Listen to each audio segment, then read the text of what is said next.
Hello दोस्तों, स्वागत है आपका हिस्ट्री की बीए फर्स्ट ईयर की क्लास में। ये हमारा है यूनिट फर्स्ट का चैप्टर थर्ड, जिसमें हम पढ़ने वाले हैं भारत की भौगोलिक स्थिति।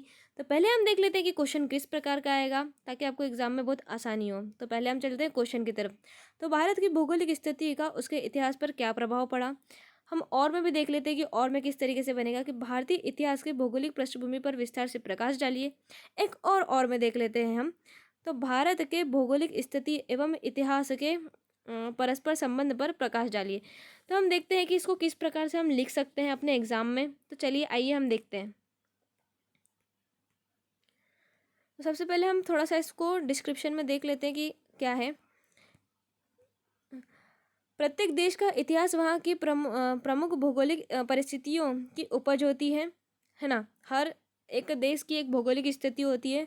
भौगोलिक अवस्था ही इतिहास की रूप पर रुकने पर निर्भर करती है। अब हम आगे देखते हैं कि पॉइंट में हम कैसे लिख सकते हैं। इसके 4 से 5 या 6 पॉइंट होंगे। आप इसको पॉइंट में लिखोगे तो आपको बहुत अच्छा फ़ायदा मिलेगा। तो भारत, पहला पॉइंट है हमारा, भारत की उत्तर पूर्व की ओर से आक्रमणकारियों से रक्षा कैसे हुई है। तो हिमालय है उत्तर पूर्व में, तो या उत्तर दिशा में। तो उत्तर पर्वतमाला ने उत्तर और उत्तर पूर्व दिशाओं में प्राचीन काल से ही आक्रमणकारियों के लिए एक मजबूत काम किया है। फिर हम आगे देखते हैं। आगे हमारे पास आता है दूसरा पॉइंट, विशालता के कारण राजनीतिक एकता का अभाव। तो देश की विशालता ने इसके इतिहास में राजनीतिक एकता की इच्छा शक्ति को भी निरंतर प्रभावित किया है। प्राचीन तथा मध्य युग में आवागमन के साधनों का प्रतिष्ठ विकास नहीं होने के कारण संपूर्ण देश को एक राजनीतिक सूत्र में बांध रखना संभव नहीं हो पाया है। क्योंकि है ना, भारत बहुत बड़ा है और इसको एक करने में बड़ी मुश्किल होती थी। ठीक है, क्योंकि आवागमन के साधन नहीं थे इतने। फिर हम आगे बढ़ते हैं। आगे आता है समुद्र का प्रभाव। समुद्र का प्रभाव क्यों? क्योंकि भारत है, भारत का नक्शा ऐसे ये आगे का नहीं आता, इतना ही आता है। तो ये मतलब 3 साइड से क्या है, मतलब वाटर से, मतलब क्या, पानी से घिरा हुआ है, और एक साइड क्या है, लैंड से घिरा हुआ है ना। फिर हमें देखते हैं देश की दक्षिण भाग के 3 हिस्सों में स्थित समुद्र एवं नहर हजारों वर्ष तक दक्षिण दिशा में देश की रक्षा और तटस्थ देशों की प्राचीन सभ्यता और संस्कृति बहुत कुछ सुरक्षित रखा है इसने। ठीक है, यहाँ पे एक और पॉइंट है जो कि हाईलाइट नहीं हो पाया है, मरुस्थल का प्रभाव। ठीक है, मरुस्थल का प्रभाव।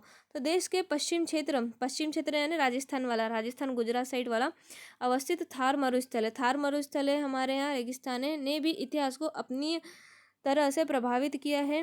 मतलब मरुस्थल के क्षेत्र के निवासियों के स्वभाव तथा चरित्र को पूर्णतः प्रभावित किया। अब आगे हमारे पास कौन सा पॉइंट आता है, शायद एक पॉइंट और बचा होगा, हमारे 2 पॉइंट और बचे हमारे पास।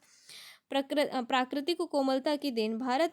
भारत के वन, पर्वत, नदी, कोमा लग जाओ यहाँ पे, मैदान और प्रकृति के विविध रूप में सौंदर्य और कोमलता की प्रमुखता है। यहाँ की प्रकृति का भयंकर रूप बहुत ही कम देखने को मिलता है यहाँ पे।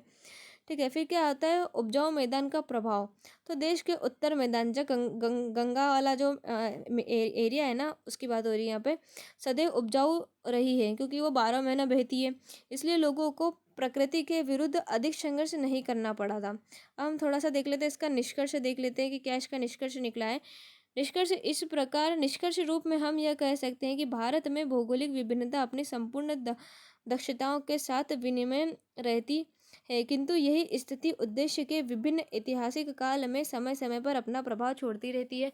तो यहीं पर आपकी क्लास होती है ख़त्म। और आपको ये क्लास अच्छी लगी हो तो लाइक कीजिएगा, चैनल को सब्सक्राइब कीजिएगा और कमेंट बॉक्स में कमेंट भी ज़रूर कीजिएगा। Thank you.